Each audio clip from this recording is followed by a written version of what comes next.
ಹರೇ ಕೃಷ್ಣ. ಜೈ ಗೋ ಮಾತಾ, ಜೈ ಗೋಪಾಲ್. ಎಲ್ಲ Radha Surabhi ಗೋಮಂದಿರದ YouTube channel ವೀಕ್ಷಕರಿಗೆ ಅನಂತ ಅನಂತ ಕೋಟಿ ಧನ್ಯವಾದಗಳು. ಹರೇ ಕೃಷ್ಣ. ಬಂಧುಗಳೇ, ಈಗ ನಾಳ್ದು 19ಕ್ಕೆ ಯುಗಾದಿ ಹಬ್ಬದಲ್ಲಿ ನಮಗೆಲ್ಲರಿಗೂ ಗೊತ್ತುಂಟು, ಎಲ್ಲರೂ ಆಚರಣೆ ಮಾಡ್ತಾರೆ. ದಕ್ಷಿಣ ಕನ್ನಡದಲ್ಲಿ, ಸೌತ್ ಕೇಂದ್ರದಲ್ಲಿ ವಿಷು ಹಬ್ಬ, ಸೌರಮಾನ, ಚಾಂದ್ರಮಾನ, ಇಲ್ಲಿ ಸೌರಮಾನ ಯುಗಾದಿ ಅಂದರೆ ಅದರ ವಿಷಯ ಎಲ್ರಿಗೂ ಗೊತ್ತುಂಟು. ಹೊಸ ವರ್ಷ, ಸನಾತನ ಧರ್ಮದ ಪ್ರಕಾರ ಹೊಸ ವರ್ಷ. ಬೇರೆ ಬೇರೆ ಮತಗಳಲ್ಲಿ ಹೊಸ ವರ್ಷವನ್ನು ಬೇರೆ ಬೇರೆ ರೀತಿಯಲ್ಲಿ ಆಚರಣೆ ಮಾಡ್ತಾರೆ. ಆದರೆ ನಮ್ಮ ಭಾರತೀಯ ವೈದಿಕ ಕ್ಯಾಲೆಂಡರ್ ಪ್ರಕಾರ ಹೊಸ ವರ್ಷ ಚೈತ್ರ ಮಾಸದ ಪಾಡ್ಯದಂದು ಬರುವಂಥ ಯುಗಾದಿ ಉತ್ಸವ. ಆವತ್ತಿನಿಂದ ಹೊಸ ವರ್ಷ. ಯುಗಾದಿ ಆ ಶಬ್ದದಲ್ಲಿ ಅಡಗಿದೆ. ಯುಗಗಳ ಆದಿ ಅಂದರೆ 4 ಯುಗಗಳಿವೆ: ಸತ್ಯ, ತ್ರೇತ, ದ್ವಾಪರ, ಕಲಿ. ನಮ್ಮಲ್ಲಿ ನೋಡಿ ಎಷ್ಟು ಸ್ಪಷ್ಟವಾಗಿ ದಿನಗಳ ಲೆಕ್ಕ ಇಟ್ಟಿದ್ದಾರೆ ನೋಡಿ. ಈಗ 4,32,000 ವರ್ಷ ಕಲಿಯುಗದ ಆಯುಷು ಅಂತ ಶಾಸ್ತ್ರಗಳಲ್ಲಿ ಹೇಳಿದೆ.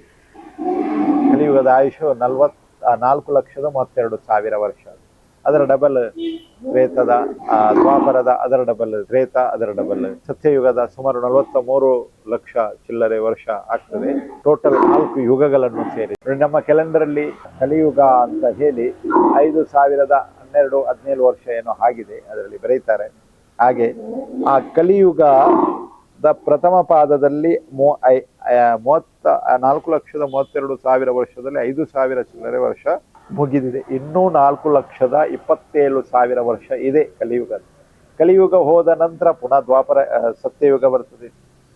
ಸತ್ಯಯುಗ ಹೋದ ನಂತರ ಪುನಃ ತ್ರೇತ ಬರ್ತದೆ. ತ್ರೇತ ನಂತರ ದ್ವಾಪರ, ಕಲಿ, ಹಾಗೆ ಚೇಂಜ್ ಆಗ್ತಾ ಇತ್ತು ನೋಡಿ. ಬ್ರಹ್ಮನ ಒಂದು ದಿವಸದಲ್ಲಿ 1,000 ಯುಗ ಚಕ್ರಗಳು, ಅಂದ್ರೆ ಬೆಳಗ್ಗೆ ಒಂದು 6 ಗಂಟೆಯಿಂದ ಸಾಯಂಕಾಲ 6 ಗಂಟೆ ತನಕ ಬ್ರಹ್ಮನ ಒಂದು ದಿವಸ. ಆ ದಿವಸದಲ್ಲಿ 1,000 ಯುಗ ಚಕ್ರ, ಅಂದ್ರೆ 4 ಯುಗ ಸೇರಿದ್ರೆ 43 ಲಕ್ಷ ಚಿಲ್ಲರೆ ವರ್ಷ. ಆ 43 ಲಕ್ಷ ಚಿಲ್ಲರೆ ವರ್ಷ ಅಂದ್ರೆ ಒಂದು ಯುಗ ಚಕ್ರ, 4 ಯುಗ. ಆ 4 ಯುಗಗಳು 1,000 ಸಲ ಉರುಳಿದ್ರೆ, ಅಂದ್ರೆ ಚಕ್ರ ತಿರುಗಿದ್ರೆ ಬ್ರಹ್ಮನ ಒಂದು ದಿವಸ ಅಷ್ಟೇ, ರಾತ್ರಿ. ಆಗ ಸಂಪೂರ್ಣ ಬ್ರಹ್ಮನ ಒಂದು ದಿವಸದಲ್ಲಿ ಪೂರ್ಣ ಮಹಾಪ್ರಳಯ ಆಗ್ತದೆ. ಬೇರೆ ಬೇರೆ ಪ್ರಳಯ ಇದೆ. ಯುಗ ಅಂತ್ಯದಲ್ಲಿಯೂ ಪ್ರಳಯ ಇದೆ. ಚತುರ್ಯುಗ ಸಮಾಪ್ತಿ ಆದರೂ ಪ್ರಳಯ ಇದೆ. ಒಂದೊಂದು ಪ್ರಳಯಗಳನ್ನು ಶಾಸ್ತ್ರಗಳಲ್ಲಿ ಹೇಳಿದೆ. ಹಾಗೆ ನೋಡಿ, ಎಷ್ಟು ಒಳ್ಳೆ. ನಾವೀಗ ಸಂಕಲ್ಪ ಮಾಡುವಾಗೂ ಹೇಳ್ತೇವೆ, ಮಾಡುವಾಗಲೂ ಕೃಷ್ಣ ಕೃಷ್ಣ ವಿಷ್ಣುರಾಜ್ಞನ ಆದ್ಯ ಬ್ರಹ್ಮನ, ಆದಿ ಬ್ರಹ್ಮನ ದ್ವಿತೀಯ ಪರಾರ್ಧೆ. ಬ್ರಹ್ಮನಿಗೆ ಈಗ 51ನೇ ವರ್ಷ. 50 ವರ್ಷ ಕಳೆದು 51ನೇ ವರ್ಷದ ಅಷ್ಟವಿಂಶತಿ ಕಲಿಯುಗೆ ಅಂತ ಹೇಳ್ತೇವೆ. ಅಷ್ಟವಿಂಶತಿ 28ನೇ ಕಲಿಯುಗ. 51ನೇ ವರ್ಷದ 28ನೇ ಕಲಿಯುಗ ಈಗ ನಡೀತಾ ಇದೆ ಅಲ್ವಾ. ಅದರ ಅರ್ಥ 27 ಕಲಿಯುಗ ಆಗಿದೆ, ಇದು 28ನೇ ಕಲಿಯುಗ. ಎಷ್ಟು ಒಳ್ಳೆ ಸನಾತನ ಧರ್ಮದಲ್ಲಿ ಲೆಕ್ಕ ಅಲ್ವಾ. ನಾವು ಇದನ್ನೆಲ್ಲ ಕಲಿತು ಜನರಿಗೆ ಹೇಳಬೇಕು ನೋಡಿ. ಎಷ್ಟು ಪ್ರಕೃತಿಗಳ ಈ ಚೈತ್ರ ಮಾಸದ ವಸಂತ ಋತು ಬಂದಾಗ ಎಲ್ಲ ಮರಗಳು, ಪ್ರಕೃತಿ ಎಲ್ಲವೂ ಹೊಸತ್ತಾಗಿ ಆಗ್ತದೆ. ಹೂಗಳು ಚಿಗುರುತ್ತದೆ, ಮಾವಿನ ಚಿಗುರು ಸಿಗುತ್ತದೆ. ಹಾಗೆ ಬೇರೆ ಬೇರೆ ರೀತಿಯಲ್ಲಿ ನಮಗೆ ಕಾಣಲಿಕ್ಕೆ ಸಿಗ್ತದೆ ಯುಗಾದಿ ಅಂತ. ಶಾಸ್ತ್ರದಲ್ಲಿದೆ, ಯುಗಾದಿ ಅಂದ್ರೆ ಬ್ರಹ್ಮ ಆ ದಿವಸನೇ ಸೃಷ್ಟಿಯನ್ನು ಆರಂಭ ಮಾಡಿದ್ದ ಅಂತ ಹೇಳ್ತಾರೆ, ಶಾಸ್ತ್ರದಲ್ಲಿ ಇದೆ. ಹಾಗೆ ಯುಗಾದಿ ದಿವಸನೇ ಈ ಸೃಷ್ಟಿ ಆರಂಭ ಆದದ್ದು. ಆದ್ದರಿಂದ ಅದನ್ನು ನಾವು ಹೊಸ ವರ್ಷ ಅಂತ ಆಚರಣೆ, ಸಂವತ್ಸರಗಳ ಚೇಂಜ್ ಆಗ್ತದೆ ಅಲ್ವಾ. ಹಾಗೆ ಈ ಯುಗಾದಿಯಲ್ಲಿ ನಾವು ಏನನ್ನು ಆಚರಣೆ ಮಾಡಬೇಕು ಅಂತ ಹೇಳಿದ್ರೆ, ಯುಗಾದಿಯಲ್ಲಿ ನಾವು ಸಂಕಲ್ಪ ಮಾಡಬೇಕು. ಹೊಸ ಬಟ್ಟೆ, ಸಾಧ್ಯ ಆದರೆ ಹೊಸ ಬಟ್ಟೆಯನ್ನು ಹಾಕ್ಕೊಳ್ಬಹುದು, ಹಾಕಿದ್ರೆ ಒಳ್ಳೇದು. ಆದರೆ ಎಲ್ಲಕ್ಕಿಂತ ಮಿಗಿಲಾಗಿ ಹೊಸ ಮನಸ್ಸನ್ನು ನಾವು ಜೋಡಿಸಬೇಕು. ಅದರಲ್ಲಿ ಹೊಸ ಮನಸ್ಸು. ಈ ವರ್ಷ ನಾವು ಯಾವುದೇ ರೀತಿಯ ಪಾಪಕರ್ಮಗಳನ್ನು ಮಾಡೋದಿಲ್ಲ, ಭಗವಂತನ ನಾಮಸ್ಮರಣೆಯನ್ನು ಮಾಡ್ತೇವೆ. ಯಾಕೆಂದ್ರೆ ನಮಗೆ ಇರುವುದೇ 100 ವರ್ಷ ಆಯುಷ್.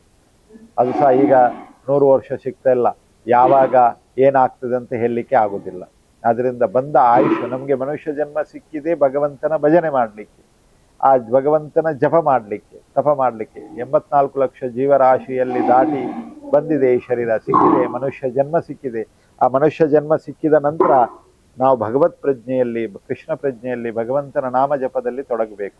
ಅದು ಹೊಸತು ನಮಗೆ. ಶಾರೀರಿಕ ಪೂರ್ತಿಯಲ್ಲಿ ಬಟ್ಟೆ, ಮನೆ, ಗಾಡಿ, ಅದು ಇದು ಅಂತ ನಾವು ಹುಡುಕ್ತಾ ಇರ್ತೇವೆ. ಅದು ನಶ್ವರ.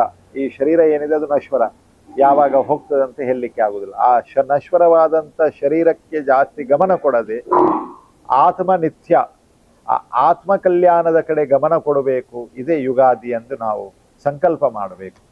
ಆ ಯುಗಾದಿ ಎಂದು ಸಂಕಲ್ಪ ಮಾಡಿ, ಆ ಯುಗಾದಿಯ ಪಾಡ್ಯದಿಂದಲೇ ನವಮಿ ಸಹ ಶುರು, ರಾಮನವಮಿ. ಅದರ ನಂತರ 8 ದಿವಸದಲ್ಲಿ 9ನೇ ದಿವಸದಲ್ಲಿ ರಾಮನವಮಿ, ರಾಮನ ಜನ್ಮ ಆದದ್ದು.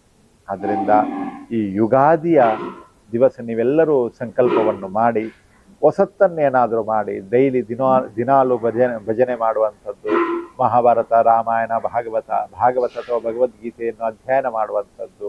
ಆ ದಿವಸ ಎಲ್ಲರೂ ಬೆರೆತು ಇಡೀ ಕುಟುಂಬದ ಮನೆಯಲ್ಲಿ ಒಟ್ಟಿಗೆ ಸೇರಿ ಭೋಜನ ಮಾಡುವಂಥದ್ದು, ಒಟ್ಟಿಗೆ ಸೇರಿ ಹರಿಕಥೆನ, ನಾಮಜಪನ ಇತ್ಯಾದಿಗಳನ್ನು ಮಾಡುವಂಥದ್ದು ಮಾಡಿದರೆ ಎಲ್ಲರಿಗೂ ಕಲ್ಯಾಣ ಆಗ್ತದೆ. ಯುಗಾದಿ ಅಂದರೆ ನಾವು ಬೇವು ಬೆಲ್ಲ ಅಂತೂ ತಿಂತೇವೆ, ಕಹಿ ಮತ್ತು ಸಿಹಿ, ಇದು ಎರಡು. ಹೋದದ್ದು ಕಹಿ, ಬರುವಂಥದ್ದು ಸಿಹಿ ಆಗಲಿ ಅಂತ. ಅದರ ಅರ್ಥ ಏನಂತ, ಇನ್ನೊಂದು ನಾವು ಪರ್ಮನೆಂಟ್ ಸುಖ ಆಗ್ಬೇಕಾ, ನಮ್ಗೆ ಪರ್ಮನೆಂಟ್ ನಮ್ಮ ಜೀವನದಲ್ಲಿ ಸುಖ, ಶಾಂತಿ, ನೆಮ್ಮದಿ ಬೇಕಾ, ಅದು ಹರಿಚರಣ ಆಶ್ರಯ, ಹರಿಗುರುವಿನ ಆಶ್ರಯಕ್ಕೆ ಹೋದ್ರೆ ನಾವು ಪರ್ಮನೆಂಟ್ ಸುಖವಾಗಿರ್ತೇವೆ. ಯಾಕೆಂದ್ರೆ ಆತ್ಮ ಕಲ್ಯಾಣ ಆಗದೆ ನಮ್ದು ಯಾರ್ದು ಸುಖ, ನಾವು ಯಾರು ಸುಖಿ ಆಗ್ಲಿಕ್ಕೆ ಸಾಧ್ಯ ಇಲ್ಲ. ಅದರಿಂದ ನಾವೆಲ್ಲರೂ ಭಗವತ್ ಭಜನೆಯಲ್ಲಿ ತತ್ಪರರಾಗೋಣ, ಗೋ ಸೇವೆಯಲ್ಲಿ ತತ್ಪರರಾಗೋಣ. ಸಂಕಲ್ಪ ಮಾಡಿ, ಗೋ ಸಂಪತ್ತಿ ಉಳಿಬೇಕು, ಪ್ರಕೃತಿ ಸಂಪತ್ತು ಉಳಿಬೇಕು, ಗೋ ಸಂಪತ್ತು ಉಳಿಬೇಕೆಂಬ ಒಂದು ಸಂಕಲ್ಪದೊಂದಿಗೆ ಈ ಸಲದ ಯುಗಾದಿಯನ್ನು ಆಚರಣೆ ಮಾಡುವ ಅಂತ ಹೇಳಿ ಎಲ್ಲರಿಗೂ ಹೊಸ ವರ್ಷದ ಯುಗಾದಿಯ ಶುಭಾಶಯಗಳು.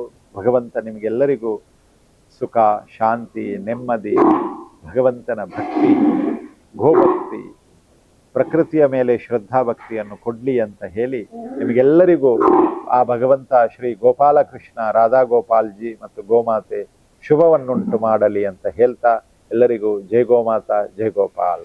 ಹರೇ ಕೃಷ್ಣ.